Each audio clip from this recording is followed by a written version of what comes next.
Bonjour. Hello, everyone. I'll begin by introducing myself in Ojibwe. Bonjour, Anin, Cyan, Indigenous, Sagasikwe, Indigo, Mukwa, and Dudem, Crosby, Minnesota, and Ndonjaba. My name is Cyan, and my Indian name is Light Shining Woman. I am part of the Bear Clan, and I am from Crosby, Minnesota. I also work for our school district as the Native American liaison to help support our Native students and families. And I'm grateful to be here to help welcome our guest, Dr. Anton Treuer. If you could take a moment to silence your phones, that would be great. Thank you.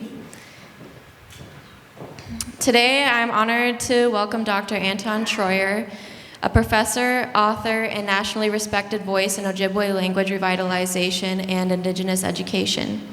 His work has helped thousands of people better understand Native history, culture, and contemporary Native life. As some of you may know, Native spirituality and cultural practices were outlawed in this country until 1978. Because of our ancestors' resilience, we now have an opportunity to sit in a space like this where we can hear a Native man speak openly and proudly about our histories, cultures, and our value. That is powerful and it is healing. In our traditions, we do not take without giving first, so this time I'd like to invite Anthony to present Dr. Anton Treuer with a gift. I'd also like to thank Hastings Reads for organizing this event, and the St. Croix Valley Foundation and the Ruth and George Doffing Charitable Gift Fund, whose support made it possible for Dr. Treuer to be here today. Dr. Treuer, Chimigwech, for being here with us. We're humbled to learn from you today.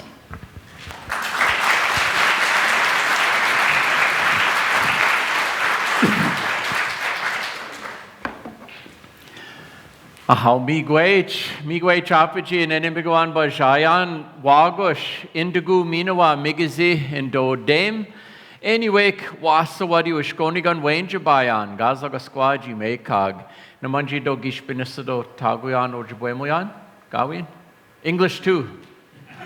All right, English it is. I'm almost to the point now where I have the president of the university where I work and the deans convinced that if someone calls and asks for the Department of Foreign Languages to send them to the English department. And if someone wants anything else, they can come see me. I'm really excited to be here tonight. I look forward to having a conversation with all of you. Think about your questions. We'll make sure we hold time for that. I was just adding to the lovely introduction. Thank you, Cyan. We've been with one another kind of off and on throughout the day as I got to work with students at the high school, students in the middle school, and honestly, there are some really great things going on in the schools here, and you have a lot to be proud of. There are plenty of challenges in the world, and they intersect with this community. We'll talk about some of those tonight, but there are some great humans, and there are some great efforts, and it's easy to drown in the malaise of all the things that are going wrong and forget about all the good things that are also happening that we can build on and amplify and that will carry us forward. In my view, honestly, the future is already in the hands of those kids I was talking to today.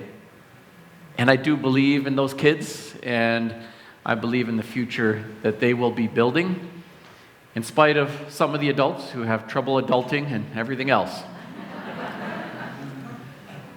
So as we get started, I do have a PowerPoint, but it's really just to show you a few pictures. And I'm not going to belabor all the stuff going wrong out there. I think that's pretty obvious, and regardless of anyone's political persuasions, I think we'd all have to admit this is just a stressful, tense time.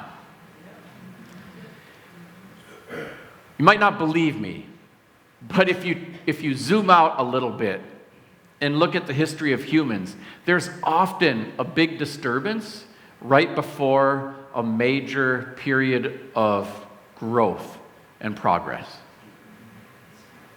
There was a civil war before there was a reformation. Of course, there was a little pushback called Jim Crow. There was another big disturbance around the Vietnam War era and the civil rights movement that came out of and in response to all that Jim Crow stuff and other things too. And we've seen it at other points in history too. So it's not always fun when there's a big disturbance or when things are tense. But I do believe that kind of like a stock market chart, which looks like this, but generally trends up, even though there are down spouts and stuff like that. Maybe we hit one of these. But I think this is what Martin Luther King means when he says the arc of history is long, but it bends toward justice. And I do believe that too. I'll share a little bit about my story. You know, some of the kids were working with a couple of my books, and we have some out in the lobby. They're going to give some away before we're done, and we'll sell the rest. So, yeah, hope you had a good number. But the kids were working with Where Wolves Don't Die and with everything you wanted to know about Indians but were afraid to ask. I didn't really plan a formal book talk, but I'm happy to speak to the works, and I thought I would spend our time a little bit more focused on how do we make this world a better place and some of the through lines with some of the work that I've been doing. But everything's open for the conversation part of our time together. So I thought I'd give you just a little bit on me, not because it's the most important thing to know, but simply to help frame our conversation. In the end, nobody sees the world the way that it is. We all see the world the way that we are, and we are all a little bit different from one another. Also, what you see isn't everything there is to what you get. So this is actually a picture of my father, the tyke in the picture, who was born in Vienna, Austria, and was an Austrian Jewish immigrant and a survivor of the Nazi Holocaust. So I show up kind of brown and a braid and some beads, and there's another side to my story too. But my father had about 300 family members who were murdered, got out of there at age 13 after all kinds of horrible traumas, made it to the United States at age 14. At age 17, he enlisted in the U.S. Army. World War II was still going. I think he wanted to go fight the Nazis. And they sent him instead to the Pacific Theater. He was stationed in the Philippines in World War II. Eventually, he made his way to Minnesota, met my mom, and here I am. That's the short version. There's a longer version, and my dad he passed away now, but he had a very long life. In fact, he would have turned 100 just in January, and I own all the parts of me. I love all the parts of me, and that's part of me. I did grow up brown in a native space and didn't have much choice over how I got othered by others, and my native heritage is also very important to me. My mother has a remarkable story of her own. I shared it in a little more depth with some of the kids earlier today. But she grew up in a little village called Bena on the Leech Lake Reservation. There are 400 people in Bena, and half of them are my cousins. No exaggeration. And they, she had a pretty visceral experience with poverty. All the kids had to help with food production. She got pulled from school about 8 weeks out of every school year to help harvest wild rice, fish, hunt, maple production. And during her entire childhood, although there are 10,000 tribal members at Leech Lake, she only met one professional native person her entire childhood. She lived the entire time on the reservation. And it wasn't because native people did not want a job as a banker or a teacher or a social worker. It's because even in a native place, the systems were that successful at excluding native people from upward mobility, positions of power, and things like that.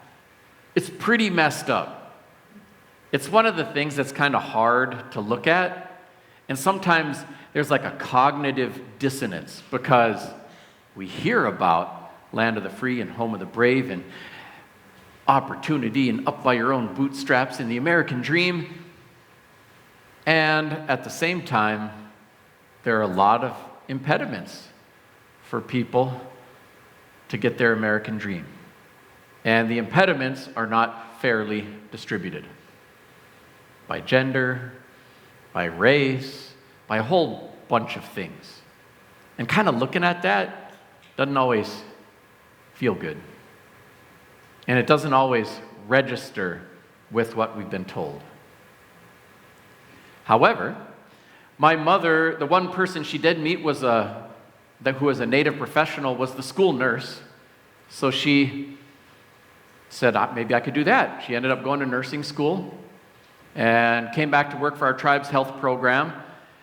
And she looked around and she said, wow, even here we're getting pushed around. Enough of that. And she went back to school and got a law degree and was the first female Native attorney in the state of Minnesota.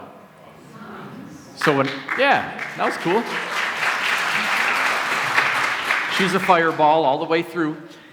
When I was a kid, she'd bring me with her to court, and she'd say, you just sit there and don't say a word. So, I'd sit there, didn't say a word. Couldn't remember her court cases very well. But I remember that she was the only woman in court. And I remember that she and her law partner, Paul Day, were the only Native Americans in court. And I would just come walking out of there thinking, we can do stuff. It's the D in the DEI. Diversity, representation, role models, and it matters. In spite of the efforts to shout down every vocabulary word or acronym, truly, if someone's against diversity, they're against their own grandkids. And the majority of the kids in this country are people of color. Man, we got to figure out how to get along and build things together. That's a service, not just to the poor and disenfranchised, but to everybody's kids. To be stuck in contest and just us thinking as opposed to justice-based thinking will just keep perpetuating the injuries. And there have been plenty, regardless of your political beliefs. And so, by the way, we just had the retirement celebration for Paul Day. They asked me to speak, and I had to say, you were the first Native man I ever saw doing something professional. And in the room with us were about 300 Native American judges, lawyers, social workers, and educators. I said, look how far we've come. Think how much further we have to go and the incredible impact even one person can have. By the way, we need all the different kinds of representation. What happens if you have an all-male gender equity team? You're kind of missing some vital perspectives and the optics aren't so good. If you have men and women on the team, you don't have to go get buy-in from someone for the great idea you came up with. The idea comes from everyone. And it's the same with racial representation and all the other things. We need to learn from one another, get along with one another, and build things together. By the way, the American dream. Work hard, good morals, you get a piece of sweet American apple pie. I think that dream is half true. And the true part is what I saw each of my parents do. My father was given sanctuary and found and made a different and better life. When he was in Europe, he was considered so not white that most of his family was murdered for not being white. Once he made it to the United States, he was considered so white, it opened all kinds of doors, advantages, and privileges for him. I suppose he had changed too. He learned English. But aside from that, his racial condition didn't change. The context changed. It was a different context. America saved his life. and tried to kill my mom in a number of times and ways. Her mom went to a residential boarding school, was forbidden to speak our language. Social services showed up at the house one day and grabbed her and threw her into a car and took her to a foster placement. And that night, 2 of her uncles had followed the car and knocked on the window and said, "Climb out that window, let's go." Drove her back to her parents, and she was raised by her parents the rest of her childhood. There was no court order. There was no service of papers. There was no service by publication in a paper. They were literally baby snatching. 1 out of 3 Native American kids removed from their birth homes. So that relentless assault on families, communities, and identity, which is multi-generational, caused damage. And my mom was lucky in many ways. At the same time that I saw my dad come out of a tough circumstance and build something beautiful in America, I saw my mom come out of a tough circumstance and build something beautiful in America too. The opportunity part is real. And I'm also with George Carlin, if you remember the old comedian, when he said, we call it the American dream because you got to be asleep to believe it. And by that, I think really what he meant was that there are barriers out there and they're not always fairly distributed. I'll tell my own kids, you're going to get dealt a certain hand of cards in life. And some people will get better cards and some people will get worse cards. So on the one hand, you do have to play your cards the best way you can. But also, if that's the only thing I told them, I'd kind of be telling them how to be good little oppressors and work that system. So at the same time that they do have to play their cards, they also have to work to change the systems so that they are more equitable, so that we can get along, so that we can all have equal access to opportunity. Both things matter. All right. There's my crew. We have 9 kids, his, theirs, and somebody else's. Some of the kids are married and have kids, so we're in the grandbaby business now. 5 of them. It's never dull. There's actually 1 born since the picture. Yeah. Love it. By the way, if anyone likes kids, let me know. Always hunting for sitters? No. Actually, our part has been shifting and changing, so we got 7 out the door and only 2 to go. Yeah. And it is beautiful. Yeah. And also, if you want the raising that many kids stories, I have lots. It's not a book slated for publication, but maybe someday. It is pretty hilarious. Yeah. All right. I'll start in kind of a strange place. I think most humans, of all groups, when you really boil it down, have the same wish for their kids. Granted, there's an exception or 2 out there. But I think most people want their kids to have a decent chance at a long, healthy, happy life. They might disagree about what they think the kids need for a long, healthy, happy life. But that is, bottom line, what they want. So I was thinking about these guys. You know, the world record holder for human longevity is actually a woman in France who made it to 122, which is a pretty great run. And these are some Ojibwe folks who would have given her a run for her money if their birth records were recorded in colonial systems. John Smith, who was born in the late 1700s and died in 1922, he was here in Minnesota when it was all native land, and he was still here when the soldiers came back from World War I. He must have seen some remarkable changes. He never signed a treaty. He never sold anything. And he watched all that change under his feet. This guy would have been even longer lived. He was from Warroad, Minnesota, very tip of the state. This guy didn't live quite as long as them, but Noden Wind was the Grand Marshal for the 4th of July parade in Bemidji, Minnesota in 1976 on the 200th anniversary of the country, and he had lived through half of the country's first 200 years. Those dudes had to know something, right? We probably all want to know, what did they know? And I think, even when I was going to school, I didn't have a way to talk about this when I was a kid, but it started to bother me as I got older, that I could go to school for so many years to learn whatever I needed to be successful, and none of it had anything to do with me.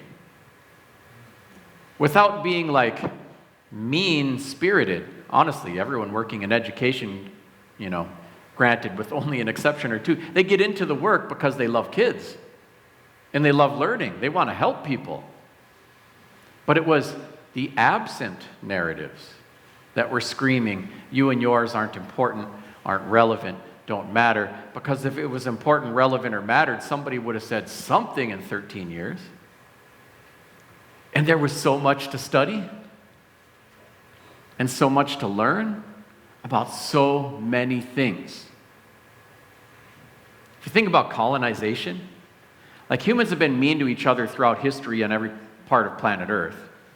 But there was a different kind of meanness with colonization, which was, instead of I'm going to clunk you over the head and take your bologna sandwich, so to speak, competing over resources, it was one that said, you must worship God the way I do. You must speak the language that I speak. You must change yourself and your children to be like me, or you do not have a right to exist. That was a whole different kind of violence. And so colonization orchestrated that with a lot of violence. And when you solve your problems with violence, it actually makes a lot of other problems. Why would we think that all the problems created by the colonial way of solving problems could be solved by the colonial way of solving problems? And they can't. We're actually running into the limitations of colonial ways of doing things. And capitalism as a system. All the systems have problems. Communism puts a lot of power in the hands of a government for redistribution of resources. Capitalism puts a lot of power in the hands of corporations to orchestrate the same thing. They all have problems. No one's got the perfect way. Although there's strengths and weaknesses to whatever's out there. All right. One of the things I found, and here's there's the French woman. Pretty cool. Had a good run. These are some books. I got to take Outlive off of there because that author just got named in the Epstein files. True story. True story. Good Life is about, these are books by non-native people. That's the big longitudinal Harvard study on human happiness and longevity. And you get different information if you ask someone when they're 100 years old, tell me how you got here, than you do if you check in with them every single year of their life and ask them how's it going, what's going well, what's not going well, what's contributing to what is and what isn't, and they take health tests and do all kinds of things. You get different information. I like this one too, Outliers, which is about different humans, individuals and groups of people who are just killing it out there. From Bill Gates to the Beatles to this village in Pennsylvania of Italian immigrants with remarkable longevity. And he was trying to ask, what were the things? And a lot of the things were environmental rather than individual. A huge percentage, 76% of professional hockey players are born in January, February, or March. It's not because there's something in the water for people born in those months, but it's because in that discipline, they start selecting at a very early age who's doing well and who's not, and breaking into different groups, and people get groomed for more coaching, more attention, more ice time, and it accumulates throughout an entire career. So it has to do with the timing of selection and things like that within that system. It's just interesting. And then, that one I'll probably take off of the PowerPoint. But at the same time, eat right and exercise, and different types of exercise. They're all trying to address human longevity in a different way, and they're starting to catch up to what these guys are saying. That it is not just eat right and exercise, but it is relational health that pays tremendous dividends to be an outlier in the quest for the long, healthy, happy life. Relationships are of any kind, with a friend, with a spouse, with your kids, with your grandkids, with your parents, with your grandparents. All the relationships matter. It's not prescriptive to have to be this one, not that one. But the power of relationships pays longevity and happiness dividends. I guess one of the little pieces of wisdom that I have learned is that things like health and happiness are not destinations that we get to. We talk about them that way, but that's actually not accurate. You put a wedding ring on, you say happily ever after, and that does not mean happily ever after. And I'm not just talking about divorce rates. It is just a promise to practice at happily ever after with your person. But a funny thing happens. If you practice and you keep practicing, you actually get happier. It's what some people talk about when they say communication. Or, nobody wins an argument. The goal should be to be closer, not to win when you're having a tiff. It's practice. I think it is the same with physical health. Like, you cannot get all your workouts in one trip to the gym, and then you are done for life. Wouldn't that be nice? No, you just got to keep going. You got to keep at it. If you take a 10-year break, stuff starts to happen. All you get is practice. But if you embrace the practice, you do get healthier and you do live longer. It is very much the same with racial reconciliation and all the other things. It's not a one and done. We would love for it to be a one and done. Have the Truth and Reconciliation Commission and then it's done. Then we don't have to think about it or talk about it. In many ways, all the calls to say, oh, forget about it, it all happened in the past, can't we just focus on the future? And it's a call for a get out of guilt-free card and a please let me avoid this conversation card. In other words, I don't want to go to the gym. But if you make someone else do all your workouts for you, they get stronger, they get healthier, and you suffer. And so, practice. Not just because it's good for you, but it's good for all of us. We need to embrace that, and when you see it that way, oh, well, it's not quite as tough. All right. You guys know Maslow's hierarchy of needs? Yeah. I didn't know this until really just a few years ago. I was doing some research on Maslow. So he came up with this one, right? Like, we starts here, food, clothing, shelter, and the goal is to work up to the tippy top of the pyramid to individual self-actualization, do your pirouette, and I have arrived at everything is awesome. So Maslow was actually trained as a psychologist, and he ended up dabbling in anthropology, and he started his development of this theory when he was studying the Blackfoot tribe in Montana. And this is not what he saw at all. He saw something very different.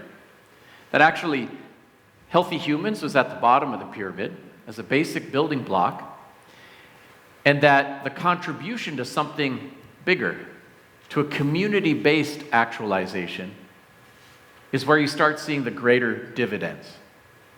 And then eventually to cultural perpetuity, that there is a cohesion to society that pays dividends not just, to an individual, but to the children and the children's children's children of the individual, and that you get the flywheel, like the weights on the windmill,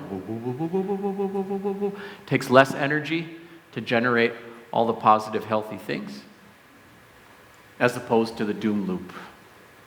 It's another way of saying relationships. And by the way, you can look at a couple other different data points. Money is like health in that having it is no guarantee of happiness, but the absence of it can make you miserable. The happiness dividend for money starts to drop off at $100,000 a year, USD. If you're making less than that, you do get happier as you get more money moving up. And then it plateaus. And you can look at all the really wealthy people in the world who are miserable and dying of drug overdoses and things like that. That doesn't mean they all are, or that you are doomed to do so. But simply that once you've arrived at some awesome number, it doesn't protect you from all the other stuff. That the relationship stuff matters.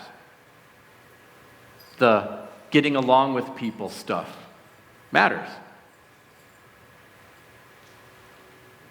Another way to think of it would be like this. If you think back to humans, 10,000 years ago sounds like a long time, but it's actually pretty recent in the history of humans. Only 10,000 years ago, all of us lived in villages, had earth-based worldviews, harvested food together, shared everything we harvested with everybody who lived next to us, and no one starved unless if everyone was starving. Communal, collective, collaborative. We survived saber-toothed tigers and cave bears not because we outcompeted the person in the next cave and acquired more resources than them. We survived those things because the person in the next cave loved us, and they would intervene if we were in trouble. So we're hardwired to need connection, belonging, and love. And the modern Western metaculture says individualism, materialism, competition, acquire more, what's your name, what are your degrees, put that name on those kids, extract, transact, and it has us at odds with what really feeds us the longer, healthier, happier life. Put them next to each other and you can kind of see the stark differences.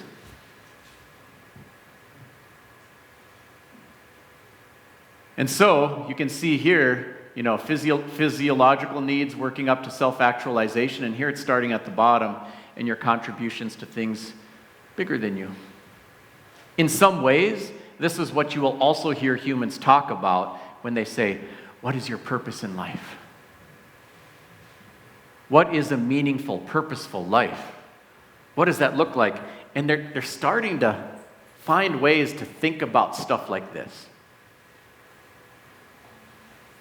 But there is an indigenous frame that's kind of nice for the rest of the world to know. It's not cultural appropriation to think about how can I contribute to something bigger than me. I was sharing with the kids earlier, there's a word in Ojibwe, Anikobijigan, and we use the same word for my great-grandchild and my great-grandparent. Spans 7 generations. And so the way we think of it is like 7 generations ago, we're having a tough time dealing with treaties and residential boarding schools and all kinds of tough stuff. And they were thinking, what are they going to need in 2026? And they thought, well, they're going to need some clean water to drink. They're going to need some land to live on, our language, our culture. They're going to need each other. And in spite of 500 pretty rough years, here we are. And we still have those things. When I think 7 generations from now, when nobody knows my name, no matter how many books I write, indeed, what are they going to need? And I think they're going to need the same stuff. So if I bend my efforts toward equipping those people who will never know my name with the things that they will need for a long, healthy, happy life, then all my strivings are worth it. And boy, you get very different results in decision making when you're thinking 7 generations from now, as opposed to the next quarterly shareholder profit statement. You will have a different decision about the boundary waters. You will have a different decision about a lot of things. And that doesn't mean that the decision will be, I'm not going to wipe my butt with toilet paper, the way that it sometimes gets characterized, but that we will have a thoughtful way of making decisions that is not just about me and mine and extraction and transaction, but about these sort of things. I think climate change becomes a much smaller issue if we adopt that frame. And a lot of other things too. Racial reconciliation, like culture wars. Our 7 gens out descendants are going to look back at how silly it all was.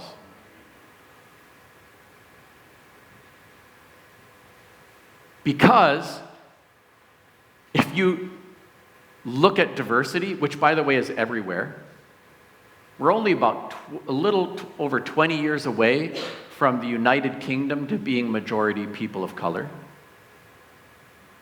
The diversity stuff, it's everywhere. Because we are all interconnected, moving around. We bump into each other, we fall in love, we make babies. There's no way to stop it. No matter what policies you have, it's like throwing water over a chicken wire fence. It does not do anything in the long span of time, but it does hurt some people in the present time. And so, it's ironic, but the more diverse we become, the more homogeneous we will end up being because of those very things. Lots of people are multiracial. Lots of people. Most of us, when you say, who are you, you're going to get some kind of mathematical equation. Because this process has been ongoing, really, for many hundreds, really thousands of years. It might be accelerating a little bit with the size of human populations and how easily we can move around. But there's no way to change that. If you're against some other group, it is truly being against your own grandchildren. It is silly. It's putting unnecessary injury into the world. Now, I've devoted my life to indigenous language and culture revitalization and things like that because I also believe that the things that are unique and, distinguish each group of people also have great value. That the fact that we're bumping into each other and learning from each other and intermingling with one another does not mean that there is no value to whatever there is in the historical and cultural toolboxes. On the contrary, I don't think any one group of people has all the great ideas. And there's a lot there. All right. To me, some of the things I get to do with my life feed these sorts of things. We spend a lot of time in ceremony. We, harvest maple sap and cook it down to make syrup and sugar. We spend time revitalizing our language. Just to give you a hint, like in our family, we have a custom when a new baby is born, where we take the placenta and afterbirth home and bring it out into the woods, and we bury it by a maple tree. And the reason is the maple is considered the tree of life, and it's like a wish for a long life for the baby. But when we go out in the spring to open up our maple sugar bush, all of the placentas for all of my children and grandchildren are buried in the woods in this one grove of trees. And the kids are out there making offerings at the tree of life to get life from a tree. They know the science of how to get food out of a tree. They know the culture behind that. And I feel super connected to my kids and to my grandkids and to my parents and my grandparents and to those woods. And boy, cutting a tree down sure feels different. It's just a custom, but it imbues meaning into things. And there are many, many others. It's another way, and like I'm busy. I'm plenty busy. I'm writing books, I'm giving talks, I'm teaching at a university, I'm raising kids. I could just skip that because it doesn't pay money. But it is an opportunity to practice relational health. Healthy relationship with my kids and my grandkids, who are good sap haulers and wood splitters. And healthy relationship with the woods. And to get a break from that computer and remind myself who I really am. To understand that through most of human history, we didn't even have an indoors. We spent all our time outside looking at the horizon, scanning for an enemy or a food opportunity. We only fixed our attention on something when there was a threat coming. And now we spend all of our energy fixed on one thing, and it triggers our threat stimulus, and it stresses us out. We're all stressed out.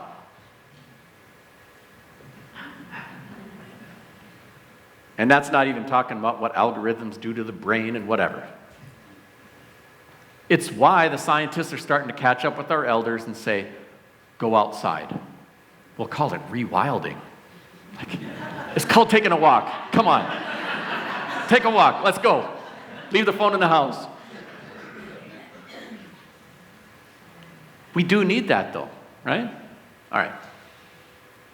A lot of stuff got in the way. I won't really do much on history lessons today. Residential boarding schools, schools with cemeteries for kids. Haskell, Carlisle, many others. That stuff did plenty of damage. When you look at the data sets, Native American longevity is not as great as that of other groups in the country. And that is not because of something deficient in Native ways of thinking and doing. It is because we have, through no fault of our own, been disconnected from our ways of thinking and doing. So we need to turn that stuff around. This stuff's hard. It's really hard. And I think, to move in a new direction, no one individual is going to solve it all by themselves. We do got to do this stuff together.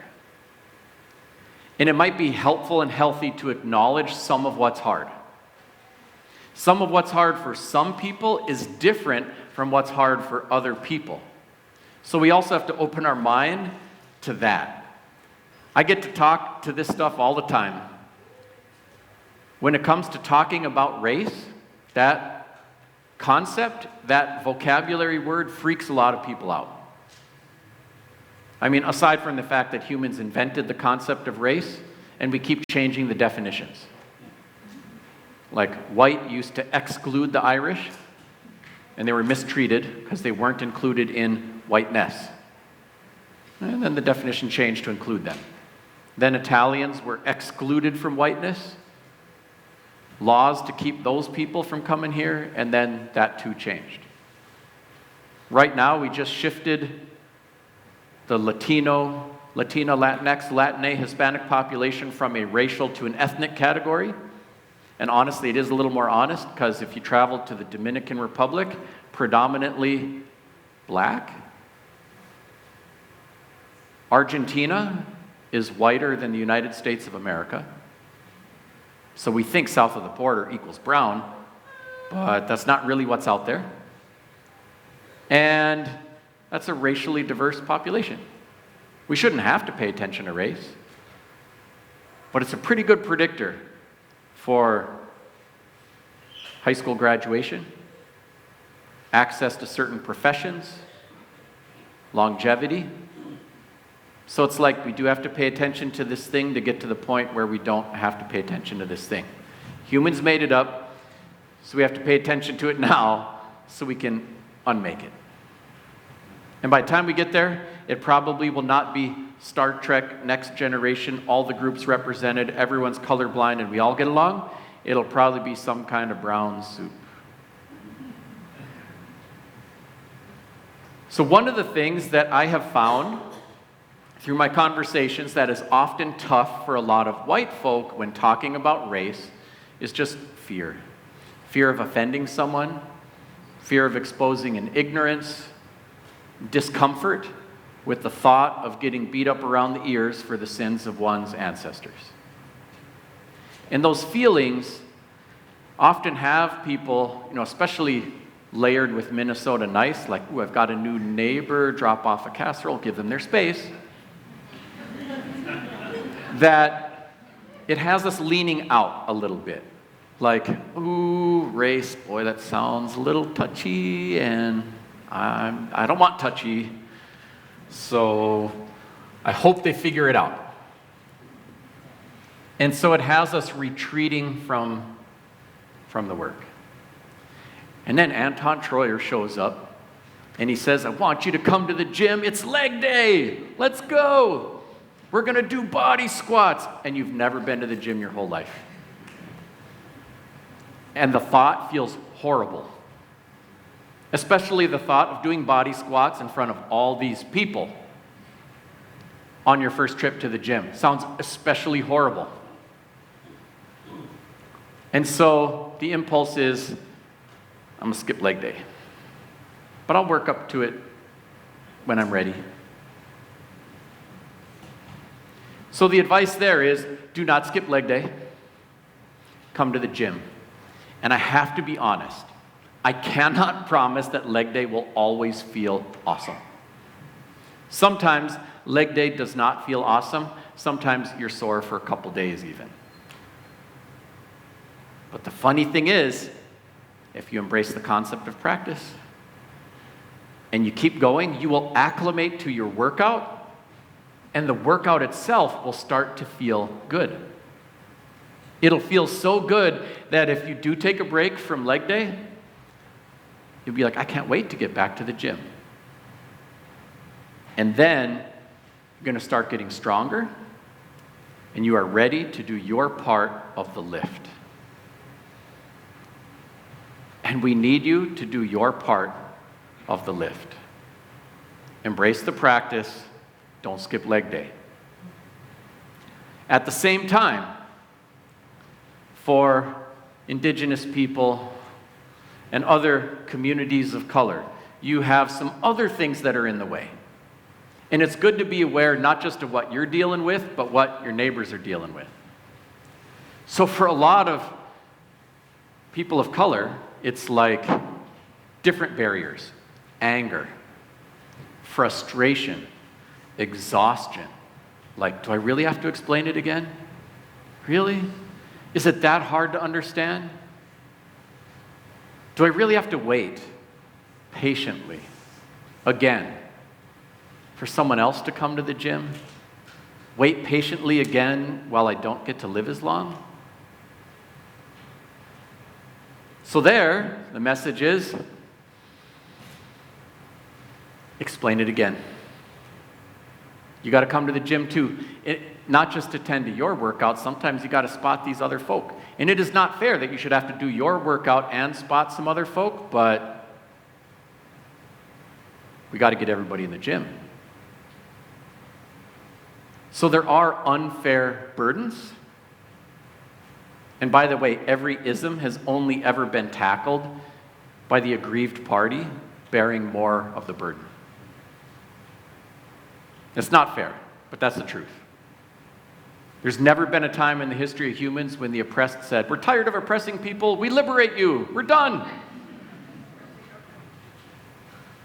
Women were beat with police batons, demonized, ostracized, fighting for suffrage in the United States.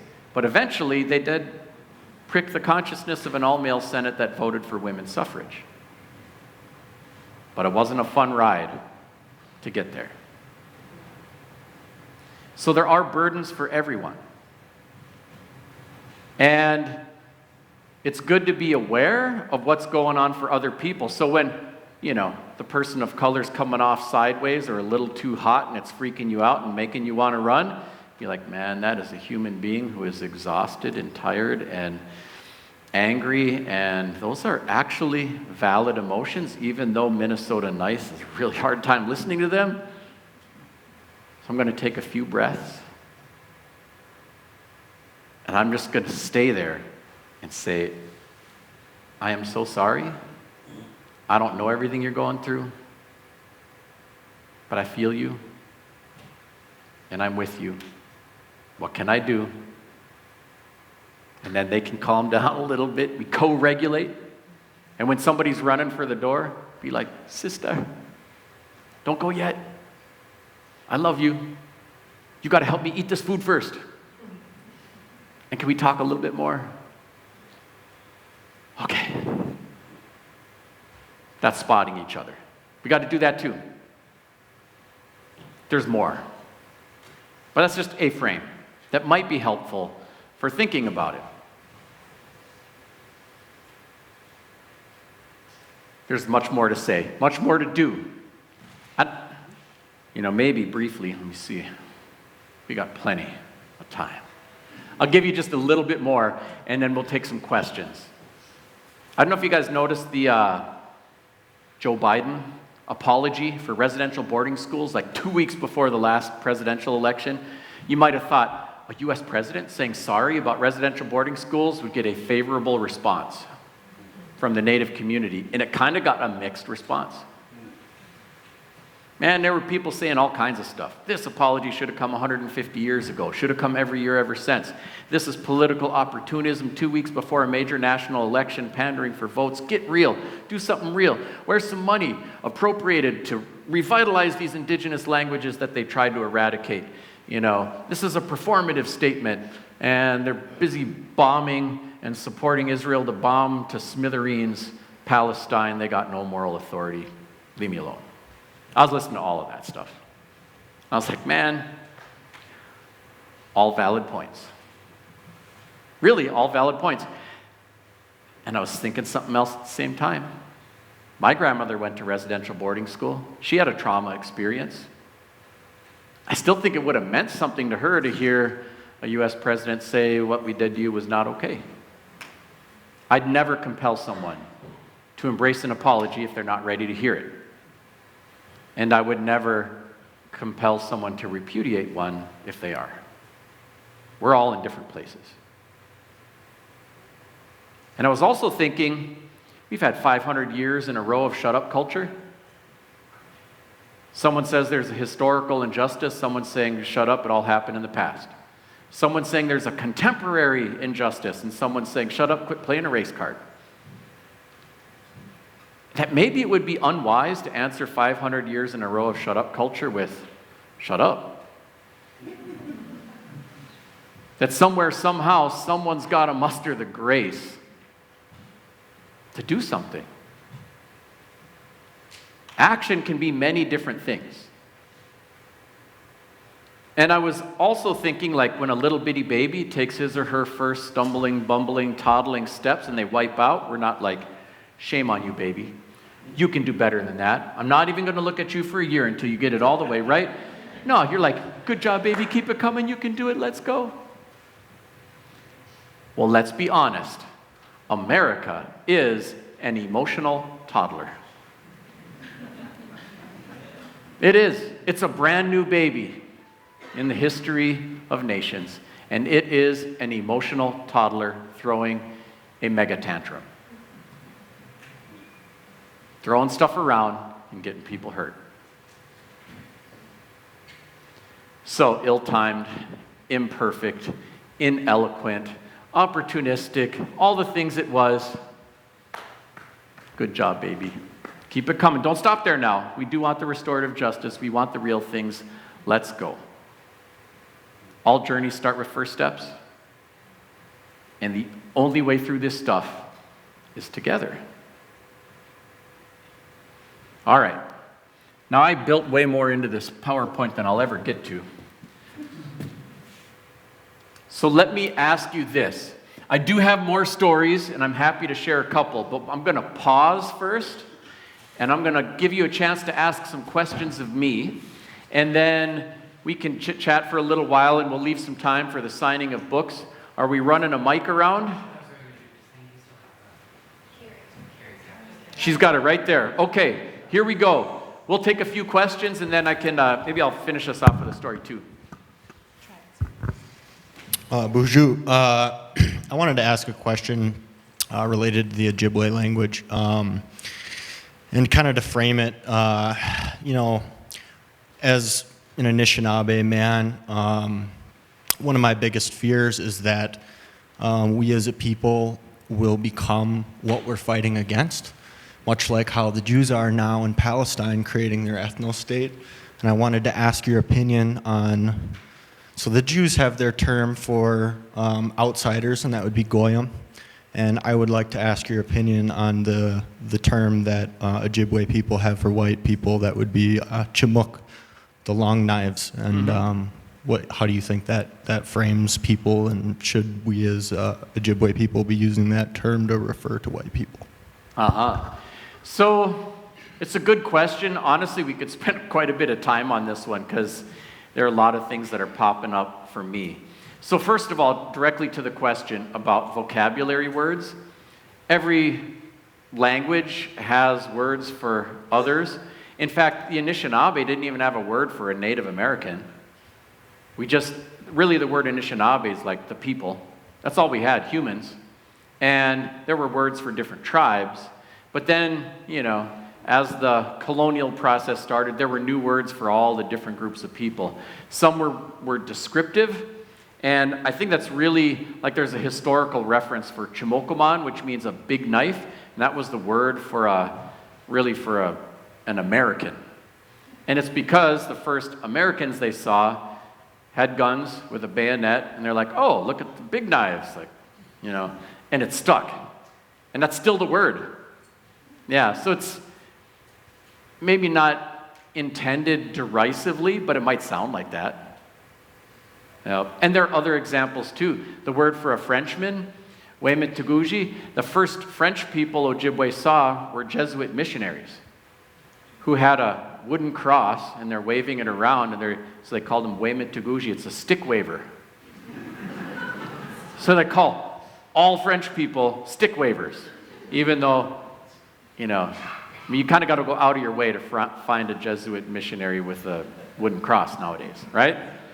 But the word stuck. So, on the one hand, yeah, those historical references kind of transport you to whatever was going on at that point in history and can be interesting, but especially when there's a word that is upsetting someone, offensive or derogatory, then I think it's fine to reconsider the vocabulary. And that's kind of a collective conversation. I do think we should be getting along with one another and setting a tone that's conducive for that. There's much more to say about who's in, who's out, and how do we get along stuff, but maybe I'll save that. If you want me to talk about that, I'm happy to do that too. Equid. I'm realizing just with timing, we probably have room for two more questions before we do okay. book signings. I could go for 3 hours here. I know. You guys were having fun. I wish we could. That's what I want. All right. Awesome.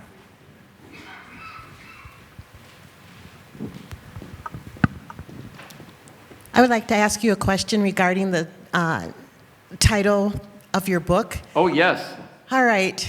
If I were to say that title in front of my mother, who's no longer here, she would stop me in my tracks and say, "You cannot use the word Indian. They're Native Americans." Please explain the title of the book, and is it Indian, Native American? And I know the indigenous people were sovereign nations and weren't all the same. Right. So why the title? Yeah, good question. So the short answer is nobody knows and nobody agrees. There's a vocabulary debate with every marginalized group that there is. Is it black? Is it African American? People of color, but certainly not colored people, right? Latino, Latina, Latinx, Latine, Hispanic, and there are reasons behind each and every iteration. For the indigenous labels, for the most part, indigenous, native, and Native American are politically correct. You won't offend anyone, they're fine, but they can be a little ambiguous.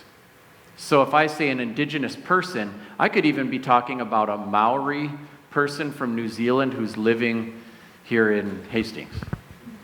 So if you need to distinguish between an enrolled member of a federally recognized tribe and a Maori person from New Zealand, boy, it's a lot of syllables to get that all out. Some people have tried to create a differentiation with some of the other labels. Obviously, Christopher Columbus got lost, right? Thought he was in China, no. Japan, no. India, yes, and these are Indians, boom, and it's stuck, right? Misnomer. It hasn't quite died as a vocabulary word, though, in spite of all of those origins, because being Native American is both kind of it's multiple things. It's a racial grouping. It's also, being a citizen of a Native American nation, which has a distinct political status, is a political affiliation. By the way, not all Native Americans are enrolled members of federally recognized tribes. There's more to unpack about each word of that whole sentence.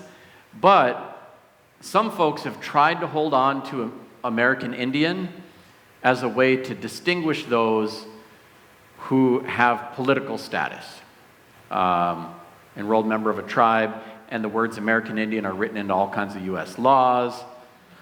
So you'll find National Congress of American Indians, American Indian Movement, other groups that are kind of holding on to that, even though it's a little politically incorrect. But as a way, struggling for some vocabulary to differentiate that. Personally, I would love for us to do what they did in Canada, where they had a national conversation. There, they said, we're no longer Aboriginal or Indian, we're going to use First Nation. Not too many syllables, everybody knows who you're talking about, speaks to sovereignty, indigeneity, easy to pronounce. Let's go. But even in Canada, with their long representative conversation, they ended up with 3 labels. So it's like, First Nation is the predominant label, but the Arctic indigenous people said, no, we're not going to use First Nation, it has to be Inuit. And then there's another group of people called the Métis, which actually have French, Scottish, Ojibwe, and Cree cultural roots and a hybrid language called Michif, and they are recognized as indigenous even though they're a lot of things. So they end up with 3 in Canada. But I think here in the United States, like Native Nation or something like that would be perfect. But you have both the American thing, where we have our special American right to be as different as we want to and not listen to anyone, and you've got these internal debates about, favored terminology. So we're not there yet. I would love to make it simple and easy. You will find me, usually Indigenous, Native American for social stuff, and sometimes, I use that word in part in my book title to be cute, but also, to invoke the conversation, and in part to try to make some safe space where we can talk about all those things. Yeah? Follow up? Go ahead. You said something that made me think. Are you aware of George Banga? Yes. thoughts on him because him being mixed race and then also helping the U.S. government in tracking. And then I think didn't he settle on Leech Lake and marry a woman there? There's so kind of a interesting man. So. Oh, for sure. Yeah, the Bonga family is a huge family at Leech Lake. Yeah, and I'm related to Bongas. Yeah, and he was very interesting. He said, I'm the first white man, and I'm also the first black man west of the Mississippi, married a native woman at Leech Lake. And, there's a lot to his story. There's an interesting article on him in the Minnesota Conservation Volunteer, of all places. And I know a couple people are trying to do like PhD dissertation level research on him, so there will be some books to see in the near future. And there are a lot of complicated layers to his experience. I think you will find, like one of the manifestations of colonization, the British took over Ireland by taking a bunch of Irishmen and giving them jobs in the British Army to go fight other Irishmen. There's always been a divide and conquer approach.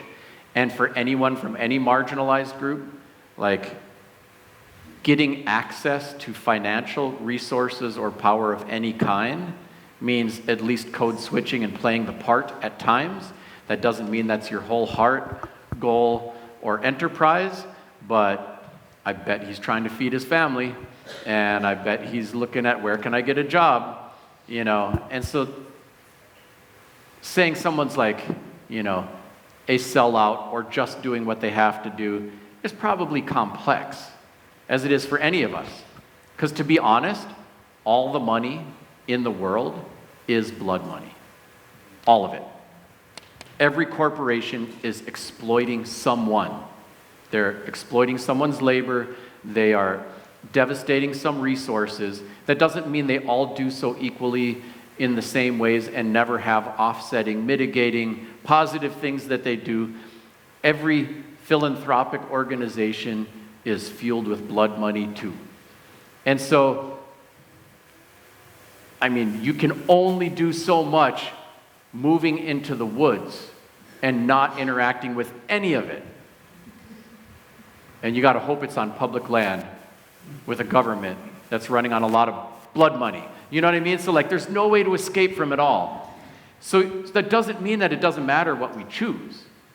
I think we can choose to engage with and support activities, enterprises, and so forth that are trying to responsibly wield their blood money to do more good than harm, knowing that no one will have a perfect report card that's 1,000 years long. So I think you should have a job if you need a job to feed your family, and you shouldn't feel ashamed of that. And I think where you take your job, make good choices. You know what I mean? Wonderful. Awesome. Will you join me in thanking Dr. Anton Treuer for sharing his wisdom with us this evening?